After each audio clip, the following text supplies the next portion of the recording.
करंडक श्रावकाचार में शिक्षा व्रतों में प्रोसदोपास का संदर्भ चल रहा है। प्रोसदोपास का लक्षण पर्व के दिनों में उपवास करने के रूप में बतलाया गया था और उपवास के दिन क्या क्या नहीं करना चाहिए ये चर्चा आई थी। और उस उपवास के दिन क्या करें तो कहा गया था कि उपवास करने वाले व्यक्ति को चाहिए कि वह निरालस भाव से उत्साहपूर्वक धर्मामृत का स्वयं पान करे तथा दूसरों को भी करावे, अर्थात अपना समय ज्ञान ध्यान में व्यतीत करे। उपवास के दिन ये कार्य करना और शेष आरंभ परिग्रह स्नान आदि आदि ये सब नहीं करना। अब अगला श्लोक 109 में श्लोक है, पेज नंबर 75। मिलान करें सभी जन। प्रोसद उपवास और प्रोसदोपवास का लक्षण पहले तो उपवास के रूप में बता दिया पर्व के दिनों में, अब और बात बताते हैं। चतुराहार विसर्जन मुपवास प्रोसद सत्कृत भुक्ति स प्रोसदोपवासो यदि पोष्यारंभमाचरति।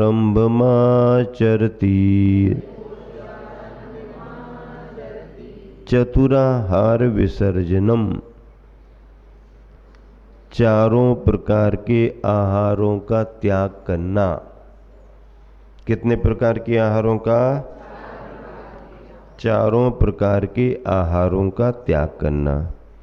चारों प्रकार में अन्नम पानम खाद्यम लेह्यम, सभी प्रकार के जिस प्रकार आप दिन में भोजन पान करते हैं उनमें सभी प्रकार के भोजन का त्याग रात में करना। और रात में तो पहले हो गया, अब दिन में भी उन चारों प्रकार के आहारों का त्याग करना। उपवास क्या कहलाता है? उपवास कहलाता है। सकृत भुक्ति ही, उपवास के साथ एक बार भोजन करना। सकृत भुक्ति ही, एक बार भोजन करना। प्रोसदः, प्रोषद है उपवास करना और उसी के साथ में एक बार भोजन करना, इसको प्रोसद कह दिया। प्रोसद यानी एक बार भोजन करना प्रोसद है। और उपवास करना, पहले परिभाषा क्या बताई थी? पर्व के दिनों में उपवास करना प्रोसदोपवास है। लेकिन अब आचार्य महाराज को और विचार आया तो उन्होंने कहा पर्व के दिन में उपवास करना प्रोसदोपवास तो है, लेकिन ऐसा ही नहीं, उपवास करने के साथ साथ आगे पीछे एकासन भी करना, ये प्रोसदोपवास है। और थोड़ा सा कड़क कर दिया, कठिन कर दिया। उपवास प्रोसद सकल सप्रोसदोपवासो प्रोसदः यत उपोष्य प्रोषद है। और जो उपोष्य उपवास के बाद पारणा के दिन आरंभम आचरति, एक बार भोजन करना है, स प्रोसदोपवासः, वह प्रोसदोपवास है। देखो, एक बार भोजन करने का नाम प्रोषद है। क्या? एक बार भोजन करने का नाम प्रोषद है। एक बार भोजन कराने का नाम प्रोषद नहीं है। क्या? अब हमसे तो बन नहीं रहा है। अब हम तुम्हारे लिए एक बार भोजन कराए देते तो हमारा प्रोषद हो जाएगा। एक बार भोजन कराने का नाम नहीं, हाँ, एक बार भोजन करने का नाम प्रोषद है। हाँ, प्रोषद करने वाला सामने वाले को 2 बार भी करा दे तो उसका दोष नहीं माना जाएगा, क्योंकि वो घर परिवार की व्यवस्था में है। तो भले तुम एक बार भोजन करो, सामने वाला नहीं कर रहा तो उसको 2 बार भी कराओ, तो तुम्हारे व्रत में कोई दोष नहीं है। लेकिन अपने व्रत को ऐसा नहीं मानना कि सबका एक आसन कराओ हमारा प्रोषद हो गया, नहीं, ऐसा नहीं, एक बार भोजन करने का नाम प्रोषद है, और चारों प्रकार के आहार का त्याग करना उपवास कहलाता है। इस तरह आदि और अंत में एकासन के साथ जो उपवास किया जाता है वह प्रोषदोपवास है। आदि और अंत में एकासन और बीच में उपवास, इसका नाम प्रोषदोपवास है। तो इस तरह से ये प्रोषदोपवास की परिभाषा बतलाई गई है। अब आदि और अंत में एक आसन करेगा तो एक टाइम का तो उसका वैसे ही त्याग हो गया, दोनों एक आसनों में 2 बार का त्याग हो गया, और उपवास में 2 बार का त्याग हो गया, तो 4 भुक्ति तो उसकी छूट गई। प्रोषदोपवास उत्कृष्ट रीति का प्रोषदोपवास है। सप्तमी और नवमी को एकासन करना और अष्टमी का उपवास करना, अथवा तेरस और अमावस का एकासन करना और चतुर्दशी का उपवास करना, ये उत्कृष्ट रीति का उपवास है। अथवा फिर 16 प्रहर, 12 प्रहर, 8 प्रहर ऐसा बताते ना, तो इस तरीके से फिर दूसरा भंग क्या बनेगा? दूसरा भंग ये बनेगा कि दोनों दिन क्या शाम को लिया और पूरा उपवास कर लिया, अष्टमी चतुर्दशी का उपवास कर लिया और आगे पीछे एक आसन नहीं किया, ये हो गया। और जघन्य प्रोषदोपवास तीनों दिन एक आसन कर लो, क्या तीनों दिन एक आसन कर लो, तो ये भी प्रोषदोपवास में आता है। पर यह मुनिचर्या जैसा तीनों दिन एक एक भुक्ति का हो जाता है। तो उत्कृष्ट में अष्टमी चतुर्दशी उपवास करके दोनों दिन एक आसन करना, बीच में दोनों दिन 2 बार लेकर के उपवास करना, और सामान्य से तीनों दिन एक आसन कर लेना, यह व्यवस्थाएं श्रावकाचार में लिखी गई हैं। अब ऐसा प्रोषदोपवास कोई करता है अथवा प्रोषदोपवास शिक्षाव्रत का पालन कर रहा है जिसमें यह विधि रखता है, तो उसको करते करते भी उसके लिए कैसे दोष लग जाते हैं या किस तरीके से वो असावधानी रख लेता है, उसकी चर्चा है। प्रोषदोपवास शिक्षाव्रत के अतिचार। ग्रहण विसर्गास्तरणा निदृष्ट मृष्टान्य नादरा स्मरणे यत् प्रोषदोपवास व्यतिलंघन पंचकम तदिदम। हाँ, यत् जो अदृष्ट मृष्टानी, अदृष्टम मिष्टानी, बिना देखे या बिना शोधे, अदृष्ट और अमृष्ट। अदृष्ट का मतलब है बिना देखे और अमृष्ट का मतलब है बिना शोधे। अपन कार्य करते हैं तो देखने की क्रिया भी उसमें जुड़ती है और उठाने रखने में संशोधन की क्रिया भी जुड़ती है। तो बिना देखे और बिना शोधे, ये 2 बातें हो गई। ग्रहण करना, क्या करना? ग्रहण करना। किसे ग्रहण करना? पूजा आदि के उपकरणों को ग्रहण करना।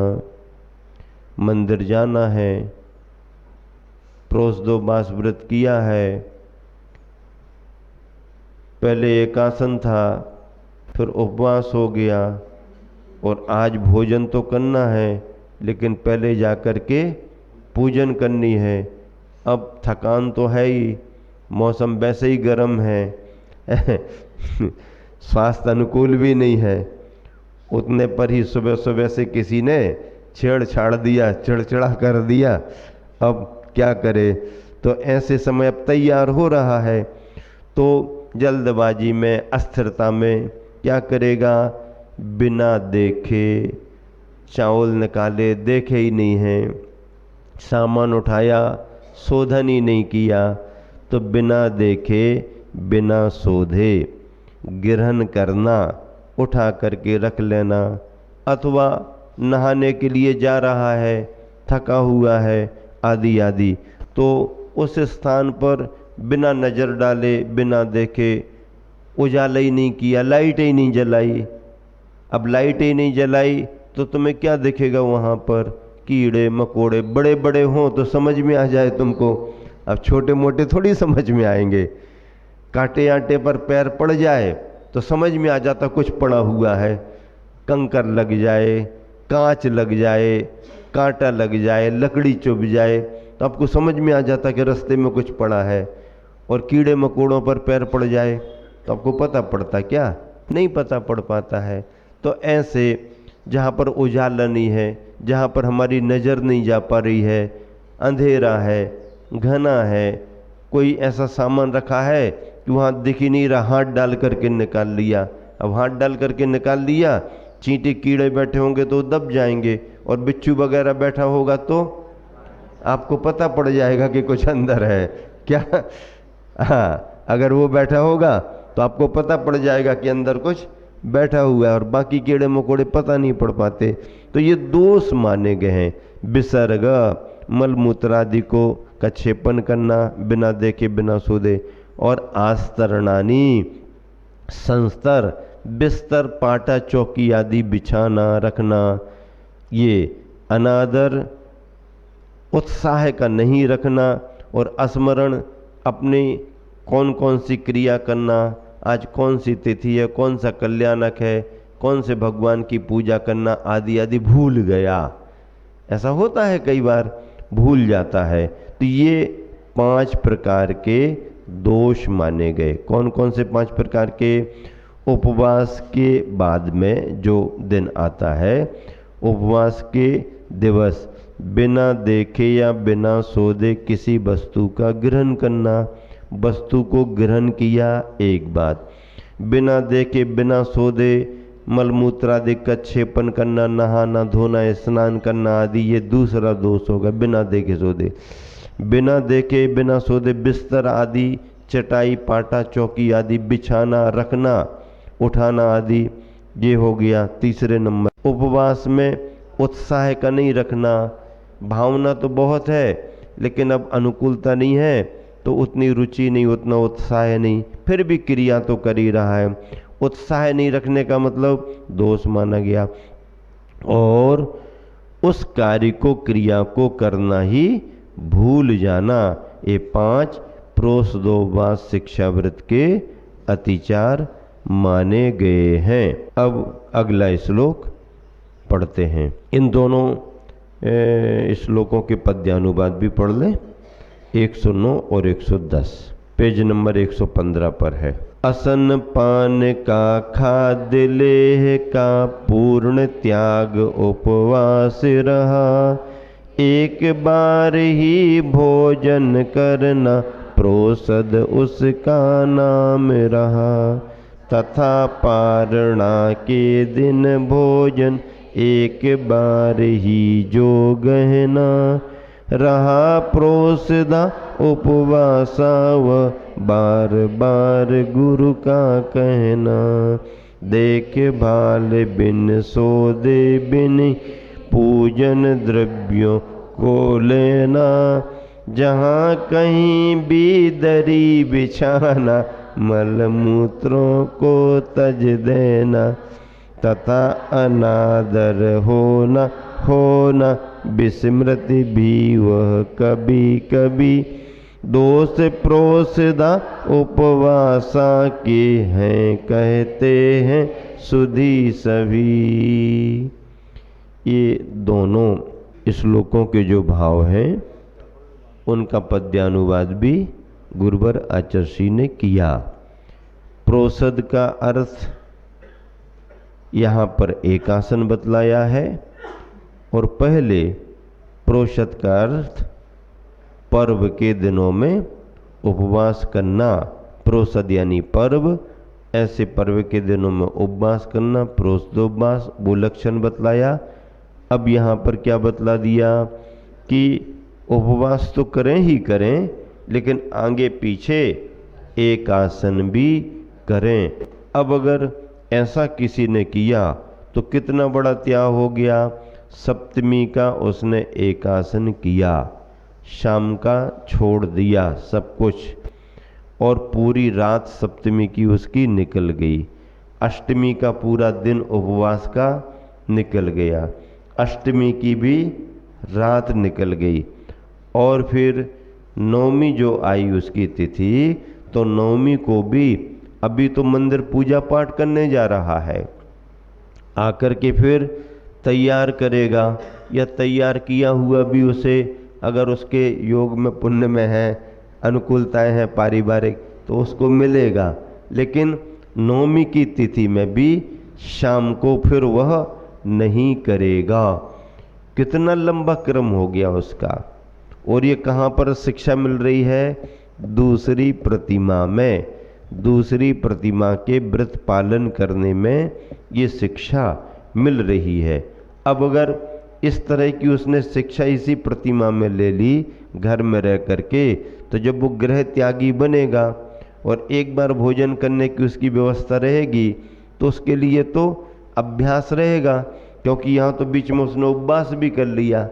अब अगर उपवास वो ना भी करना चाहे तो तीनों दिन एक बार भोजन से उसके महाव्रत भी पल सकते हैं, महाव्रत भी पल सकते हैं। क्यों? क्योंकि तीनों दिन का एक आसन, 12 महीने का एक आसन। हाँ, मुनि महाराज जी और आर्यिकाओं के लिए कितने उपवास करना जरूरी होते हैं? कंपलसरी उपवास। कितने? तो समझ लो केसलुंच के उपवास। अब केसलुंच अगर कोई 2 महीने में करता है तो साल भर के 6 उपवास हो जाएंगे। अगर 3 महीने में करता है तो 4 हो जाएंगे। 4 महीने में भी कर सकता है। अगर 4 महीने में उसने किए तो 3 उपवास, कम से कम 3 उपवास तो करना ही पड़ेंगे, करते ही हैं। तो कम से कम 3 उपवास तो ये हो गए। आगे के उसकी इच्छा पर है 3 उपवास। चातुर्मास की स्थापना का, अब जिस दिन वो संकल्प लेते हैं शास्त्र की विधि से, उस दिन उपवास रहता है। कलश समारोह शास्त्र की विधि नहीं है। उपवास करके भक्ति पाठ करना ये शास्त्र की विधि है। तो जिस दिन विधि करते हैं उस दिन उपवास कर लेते हैं। कलश समारोह समाज की सुविधा के अनुसार किसी भी दिन कर सकते, उस दिन उपवास करना कोई जरूरी नहीं। तो चातुर्मास स्थापना का और चातुर्मास निष्ठापन के, ये 2 उपवास करना जरूरी। और फिर एक उपवास कौन सा? साल भर में कम से कम एक प्रायश्चित का उपवास तो कुछ हुआ हो या ना हुआ हो, वो तो निश्चित है। तो साल भर का एक प्रायश्चित का मतलब 3, 2, 5 और 1, 6 उपवास तो अनिवार्य कंपलसरी हैं। अब उसके आगे यथा योग गुरु के मार्गदर्शन में वो अपनी मतलब समझ से जो और करना चाहे, प्रायश्चित आदि के रूप में कुछ और ले, तो वो अलग हैं। लेकिन इतने तो उसके लिए अनिवार्य करना पड़ेंगे। इसके अलावा वो उपवास ना भी करे तो प्रतिदिन एक बार आहार करके भी उसकी चर्या महाव्रतों के रूप में अच्छे तरीके से चल सकती है। फिर करने वाले तो करते ही करते हैं, अच्छे तरीके से करते हैं।